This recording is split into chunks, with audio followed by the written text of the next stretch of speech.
Great. Hey, everyone. Thanks for coming to one of the micro workshops today. You're going to have a fun time. If you've had a break, the good news is you're going to be put to work, so don't get too comfortable. Patrick Comer from Federated Sample, Andrew Reed from Vision Critical, and Mendy Ormland are going to talk to you about programmatic automation, the future of research sampling. And Andrew has encouraged people in the hallways to stop breaking and start joining, so thank you. Gentlemen, take it away. All right. Yeah. So again, don't get too comfortable. We will be moving a little bit today. So if you've already placed all your stuff out, you might consider that you might actually move seats here at the beginning. So just keep that in mind. What we wanted to do is tackle one of the key subject areas that people are talking a lot about, and that's going to be automation. Some people call it programmatic. Some people use words like commoditization. So what we wanted to do is quickly look at the terms that we want to talk about. And then we're going to start playing around in our workshop.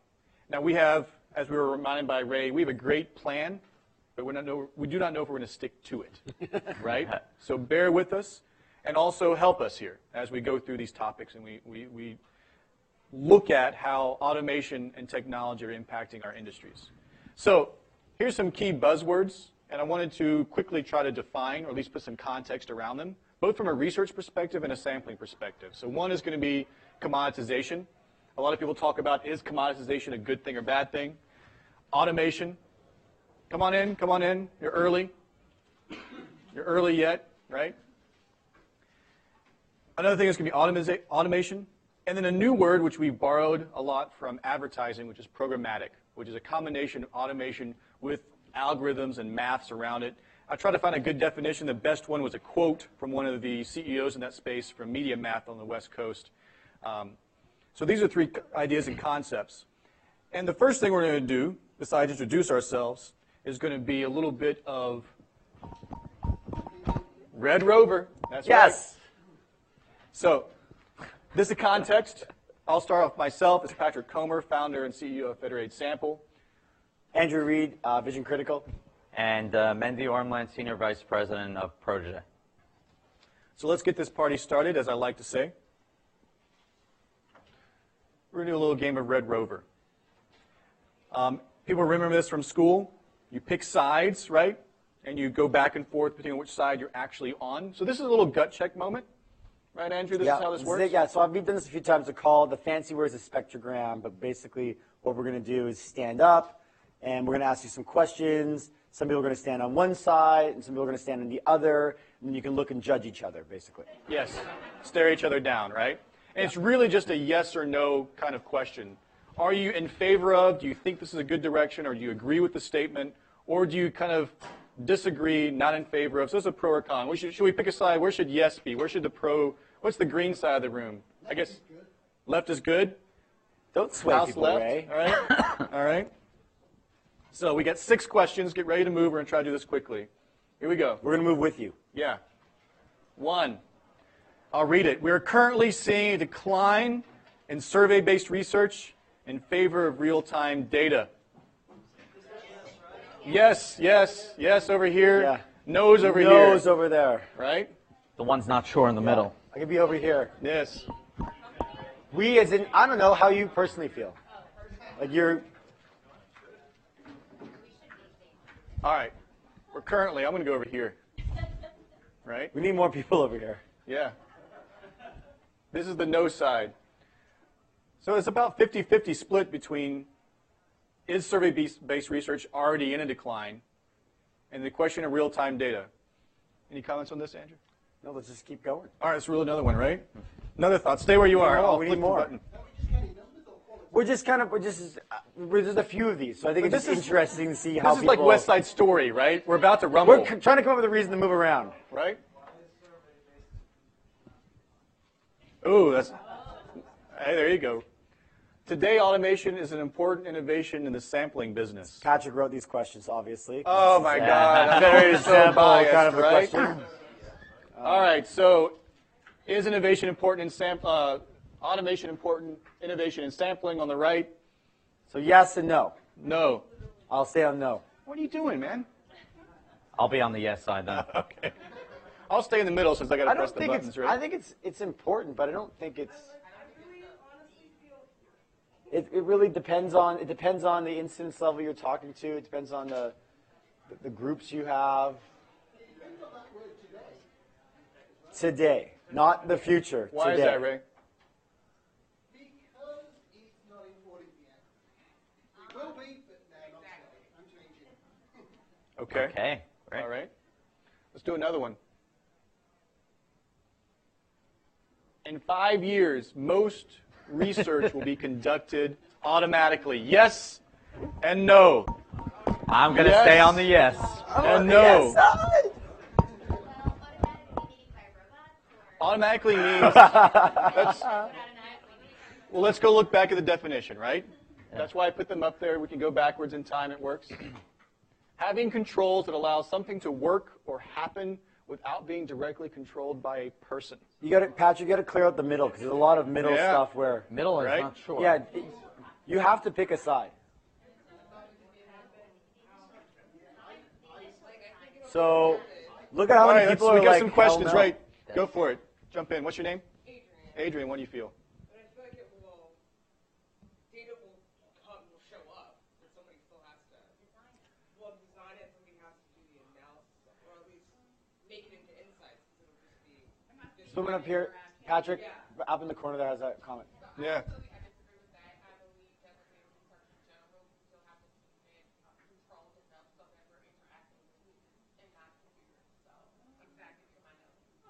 Right. I'll also the comment if I want to have a job, right? Yeah, right. Okay. Somebody has to write the algorithm, though, to create any place for us to input initially, and then maybe that can be also automated eventually. Algorithm writing. Right, once the money comes in the door. I don't see it as a yes, no. Okay. Parts of it will be automatic, parts of it will be less automatic. I drive my car and it has an automatic transmission. I drive it.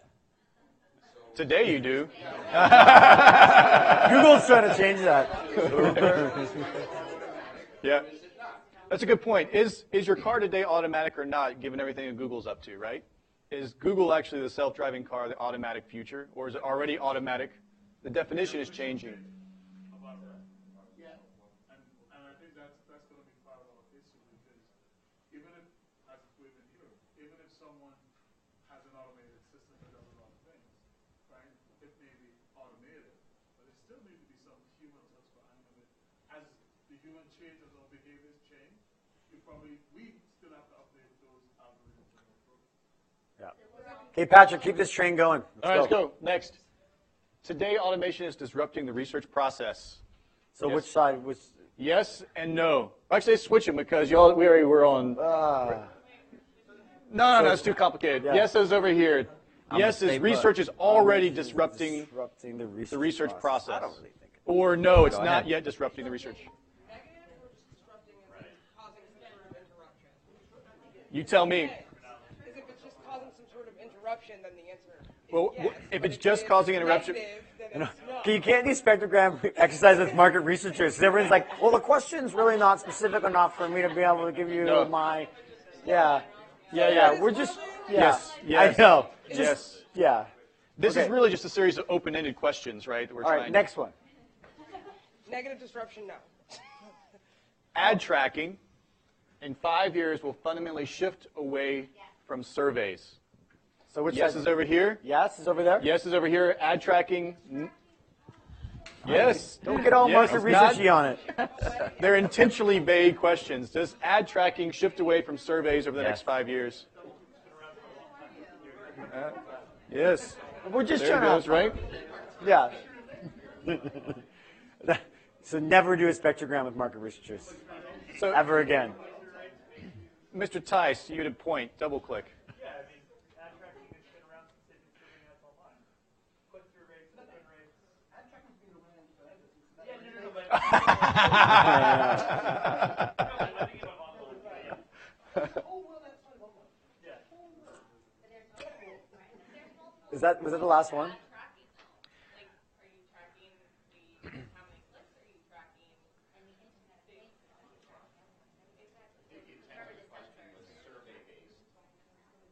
Go ahead. Is it survey-based is the question. Is the data collection survey-based for ad tracking or something else? You're still over here. Patrick, Okay, was that good. the last one? Good. Last one. Number 6, because we're sampling people, in 5 years, almost all sampling will be managed automatically. We could call it data collection. We could Which put side's data yes? collection on it. Yes is over here. No is over here. I don't know. It depends, Patrick. Always depends. It always depends.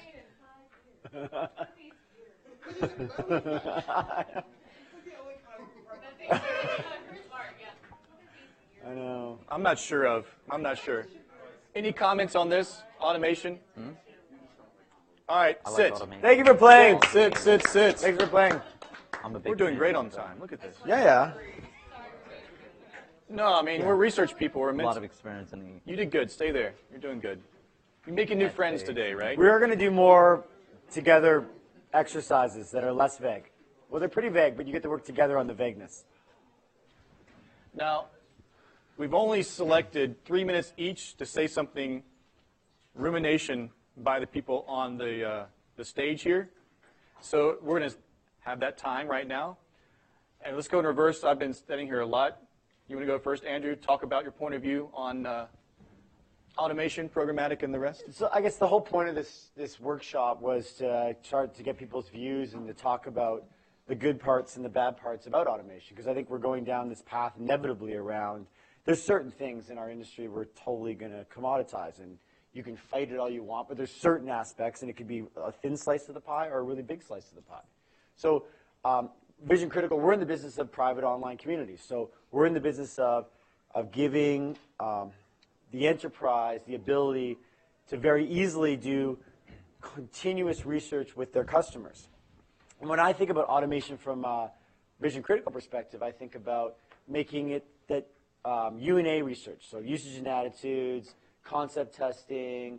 There's a lot of things that people traditionally have paid $50,000, $60,000 a survey for.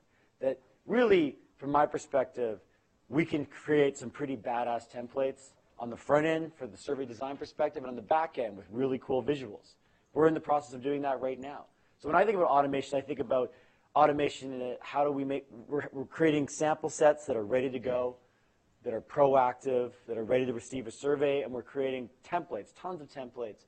I think the bottom half of MR, we can create really good templates for that professionals are running, not monkeys with dynamite, but people that actually know market research can run, and they can run really efficiently. So that's our view on automation. It's totally different than these two, but that's kind of our perspective of how we think about it. So one question is, what's your biggest challenge in your business in automating functions or research processes? A massive gap between the mindset of a sophisticated market researcher and the speed of the business and the fact that some other guy in another department is doing a SurveyMonkey study and he's like, good is good enough. This huge gap between them saying, you know what, if I can get some insights, even if they're wrong, and I have a good voice and I can tell a story, I can pitch that and I can win. And so our gap is we have to close that. We have to figure out a way to sort of arm the enterprise with something that's more intelligent than that. It's never going to be as good as that professional consultant that like knows that world, but it's a hell of a lot better than the non-MR person with the SurveyMonkey study. Nothing against SurveyMonkey, but the fact that they don't really, they're just good at telling stories and they're asking questions and they're asking leading questions so they can convince people of their opinion. That never happens. Any questions? Any questions for Andrew, just on this quick point of view, where he's at in his business? You were in the no category when it said you think certain sampling will be automated. Was that now or now we're into the vagueness? Yeah, I feel like for Gen Pop, for like things that are 70% incidents and over, yes. But I do think you're going to have some thought and some time, and there's going to be some, I don't know, I'm thinking of someone with like a rake raking leaves. You have to actually kind of think and organize people into smaller groups and make sure you look at those people and say, are those people I want to talk to? Those are the right people. So maybe that's automation. Maybe we're going to move from it being a really slow, painful process into something that's a 3-step process. So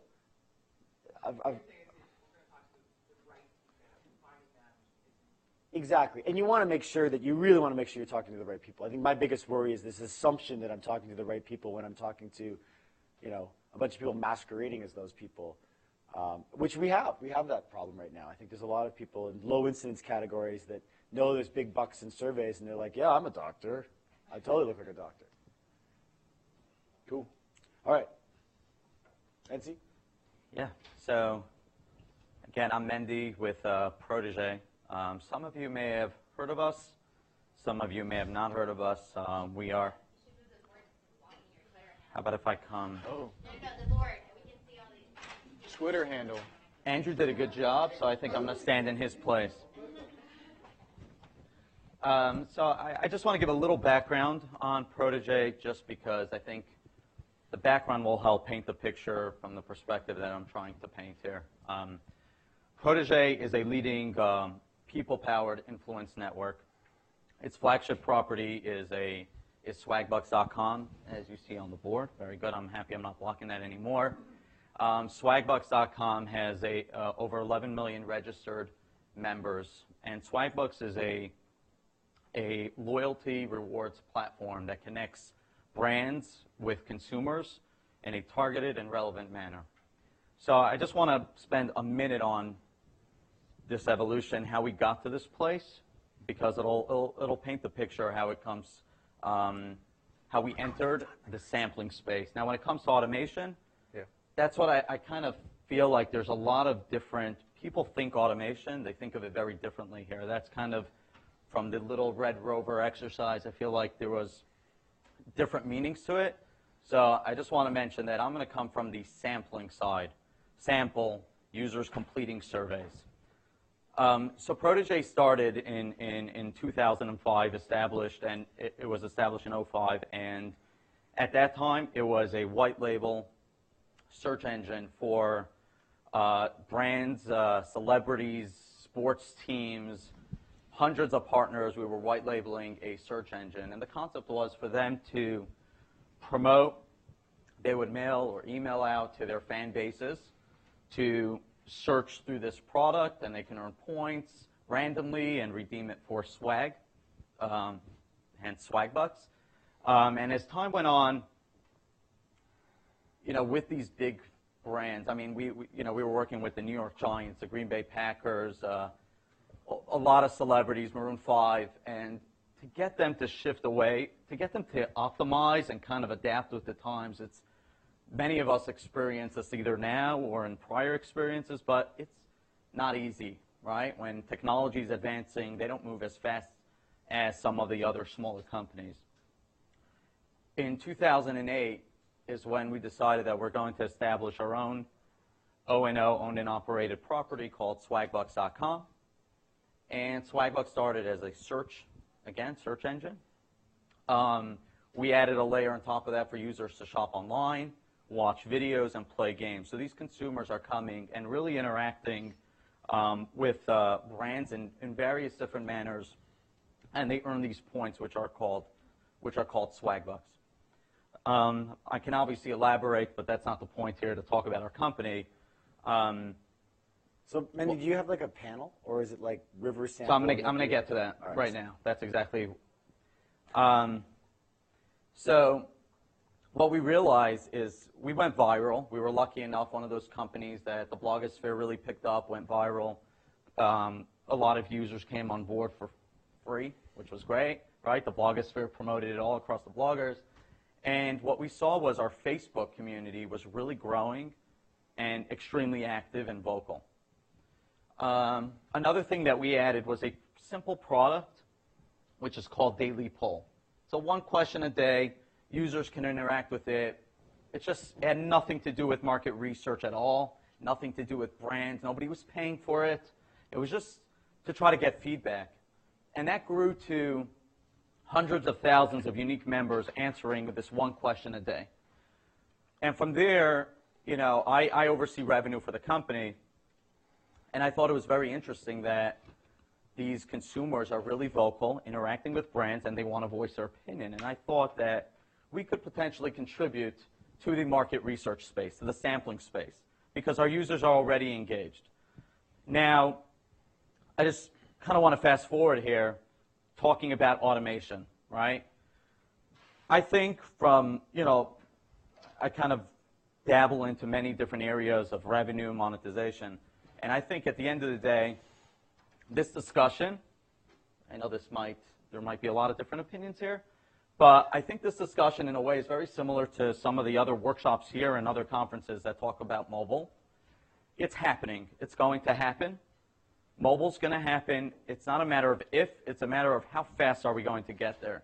And I personally feel that when it comes to sampling automation, again, sampling automation, I feel like it's not a matter of is it going to happen? I know we have is it 5 years, 10 years.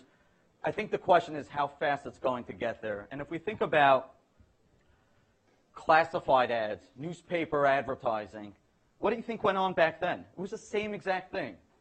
How is online advertising going to hurt the traditional advertising space, which was living in the newspaper, and everybody was extremely concerned when it came to that? Let's fast forward a little bit. I don't even have to say how that ended. We all know how that ended, where the online where advertising is going today. One step further, what percentage is programmatic advertising online? It's all automated. So I think when it comes to market research, I know that there was phone research. That's where it's, we had phone, people would call.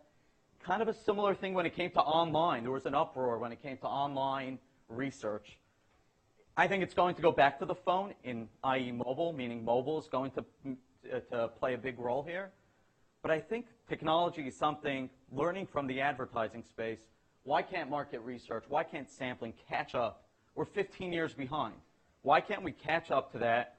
And again, I know that there's concerns that we need to address, but why can't we catch up to those times and say, hey, advertising has done this effectively, so can we? So I'm going to stop there because I know we're... That was just about 3 minutes, so Patrick, you want to... I will say one thing, because I know we want to get to some of the questions, and we have 9 minutes and 30 seconds. The speed at which our clients are using advertising tools programmatically, the way they approach marketing, the way they approach branding today, those tools operate at a very different speed, execution, and reporting paradigm than a lot of what the research spaces does. And I think that a lot of people talk about automation or commoditization in terms of efficiencies, whether it be time, labor, et cetera, efficiencies. I really think of it as matching the needs of the client and how they expect their campaigns, their marketing to run, but also how the research can be executed. It's as simple as that. We have to match the expectation what the client's actually starting to do on their advertising side. Yeah. And I'll leave it at that. Great comment.